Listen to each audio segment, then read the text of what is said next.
Helmjika wants to be a pop star. But when he told his dad he planned to pursue a music degree after his graduation next month from high school, his father wasn't exactly thrilled. So last fall, the Oakland, California, teenager took a different approach. He started applying to colleges. More than 150 of them. Before long, he got an acceptance letter. Then another. And another. The trickle became a flood until there were 122 of them, along with some $5.3 million in proposed grants and scholarship offers. CNN has viewed the acceptance letters. His father says he's proud of Helm's 3.94 GPA and had hoped his son would pick a career with financial stability, like medicine or computer technology. Or maybe Helms might follow in his own footsteps as a mechanical engineering graduate from the University of California, Berkeley. But as he watched the mountain of acceptance letters in his son's room get bigger with every mail delivery, Chris Adajika's hope dimmed. The messages on the multicolored envelopes beckoned with undeniable enthusiasm. "You're in," one said. "Our family welcomes your family." Read another. "He's so confident that music is what he wants to do, it would be a disservice for me to try to guide him otherwise. That's why he applied to a gazillion colleges to prove a point," Adajika says. "I told him, you want to be a musician? It takes a lot of hard work." And his reaction was, "I'll use my determination to do this to show you how hard I can work." But how does an 18-year-old begin narrowing down such a massive list of options? And so began a journey that came with tough lessons on change and compromise, for both father and son. He had a key requirement for the colleges he applied to. Helm's life revolves around music.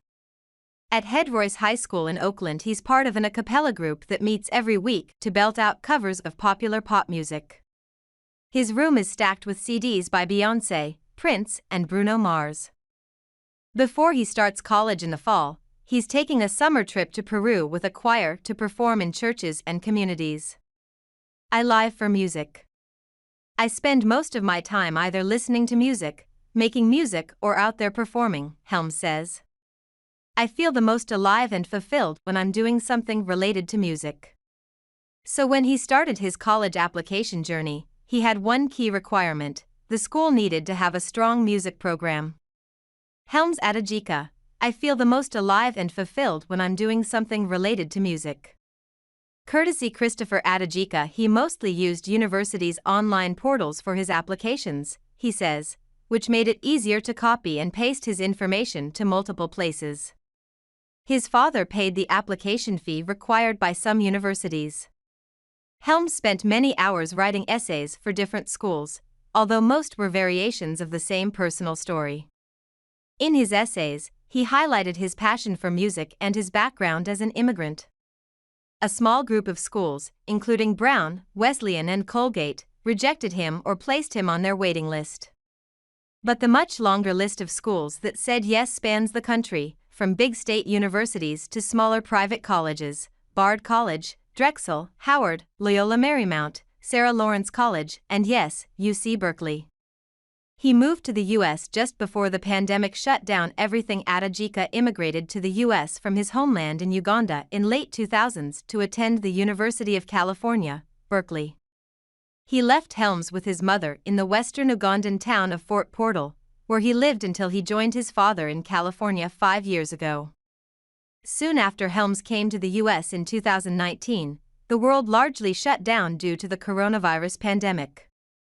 He attended his new school via Zoom and missed out on a big part of interacting with others and learning the nuances of American culture. As a result, he wasn't sure his college applications would resonate or meet a lot of the requirements, he says. "I gave it my all with the application process. I reached out to the schools to make sure that they've received my application and made sure I gave my essays my best shot. But I did not expect so many schools to say yes, so I was not prepared," Helms says. His modern drama teacher, Ricky Lapidus, is not surprised that Helms has received so many offers. "Helms loves learning, he's interested in other people as much as he is in grades," says Lapidus, head of the upper school at Headroyce High School. He is a deeply empathetic person, and that's how he approaches school. How do I learn more so I can understand others more? What makes him stand out for a college is a combination of his brains, sure, but also his joy and willingness to explore new things. He used his father's words against him. Helms spent the past few months studying the websites and social media accounts of schools that accepted him. He's watched videos of their music programs on YouTube and TikTok to get a sense of where he fits in. And most importantly, he's had candid conversations with his father about the realities of a career in music. Helms and his dad Christopher Adajika were born in Uganda and relocated to California. Courtesy Christopher Adajika, as an immigrant parent, I was thinking, how are you going to pay your bills? But he's a driven kid, and he used my words against me, Adajika says. Through this process, Adajika says he realized he was viewing his son's academic quest through what he describes as an African immigrant mentality that prioritizes certain lucrative careers as markers of success. I always tell him that he can be whatever he wants to be and can do anything he puts his mind to. And he was like, yeah, this is what I really want to do. Adajika says he's slowly been embracing his son's dream to study music and become a pop singer. He says he still worries about his future, because he knows how difficult it is to become famous enough to earn a living from your talent. But he admires Helms' determination and focus, as does his mother in Uganda. Chris Adajika says his son proved he's serious about a music career by getting accepted to so many colleges. He is really highlighting the idea that he's not a kid who is failing out of school or running away from home to live in the subway to make the music thing work, Adajika says. He sent the message that, I know I'm smart. I got the grades. I can get into college. I can do whatever I want. But this is my passion, this is my drive, this is what I chose. His college choice has a connection to his dad. After months of research, Helms made his choice. He will stay nearby and study music at his dad's alma mater, UC Berkeley. A spokesperson for Berkeley confirmed that he's been accepted. I created a spreadsheet, and I wrote out the pros and the cons for each of the schools and really tried to weigh my priorities, he says. If I would like to be close to home, what kind of program each school has or doesn't have, that kind of stuff. Watching social media videos of the school's concerts and other musical events revealed the quality and diversity of the programs offered, which helped in making his decision, he says. Videos of musical events at Berkeley had a certain joie de vivre, he says, which helped him see himself there.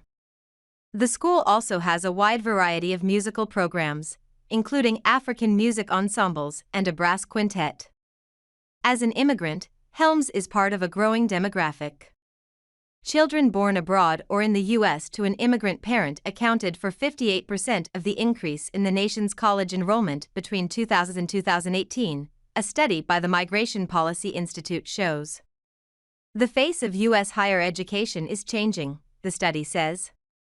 Students are more likely to come from immigrant families than in the past. Helms' new chapter comes at a precarious time for U.S. colleges and universities as Berkeley and other schools grapple with the aftermath of pro-Palestinian student protests that have led to disruptions, arrests and debates about the limits of free speech. But Adajika says his son's journey has reminded him to be open to new possibilities and ways of thinking. He believes Helms will find appropriate ways to be a part of difficult campus conversations. College is not about conforming to status quo. It is ground zero for training leaders who shape the future. It is in college that the young minds rethink the old and build the new for humanity and our planet, he says. Helms is excited to follow in his father's footsteps at Berkeley, which has an admission rate of about 12%. Of the nearly 126,000 students who applied in fall of 2023, only about 15,000 were accepted. But most importantly, he says, he's looking forward to taking the next step toward being a professional musician.